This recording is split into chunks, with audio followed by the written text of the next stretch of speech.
Comment peut-on vendre ou acheter le ciel? Comment peut-on vendre ou acheter la chaleur de la terre? L'idée nous paraît bien étrange. Si la fraîcheur de l'air et le murmure de l'eau ne nous appartiennent pas, comment peut-on les vendre? Pour mon peuple, il n'y a pas un coin de cette terre qui ne soit sacré. Une aiguille de pin qui scintille, un rivage sablonneux, une brume légère, tout est saint aux yeux et dans la mémoire de ceux de mon peuple.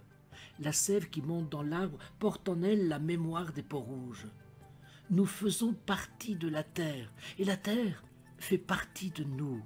Les fleurs qui sentent si bon sont nos sœurs, les cerfs, les chevaux, les grands aigles sont nos frères, les crêtes rocailleuses, l'humidité des prairies, la chaleur du corps des poneys et l'homme appartiennent à la même famille.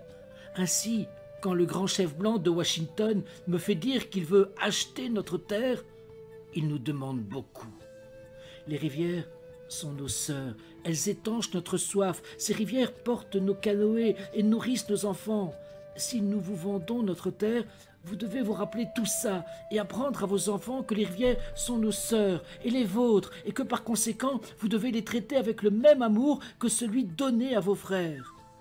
Nous savons bien que l'homme blanc ne comprend pas notre façon de voir. Un coin de terre, pour lui, en vaut un autre, puisqu'il est un étranger qui arrive dans la nuit et tire de la terre ce dont il a besoin. La terre n'est pas sa sœur, mais son ennemi. Après tout cela, il s'en va. Il traite sa mère, la terre, et son père, le ciel, comme des choses qu'on peut acheter, piller et vendre, comme des moutons ou des perles colorées. Son appétit va dévorer la terre et ne laisser qu'un désert. Moi, je suis un sauvage, et je ne comprends pas une autre façon de vivre. J'ai vu des milliers de bisons qui pourrissaient dans la prairie, laissés là par l'homme blanc, qui les avait tués d'un train qui passait. Moi, je suis un sauvage, et je ne comprends pas comment ce cheval de fer qui fume peut être plus important que le bison que nous ne tuons que pour les besoins de notre vie.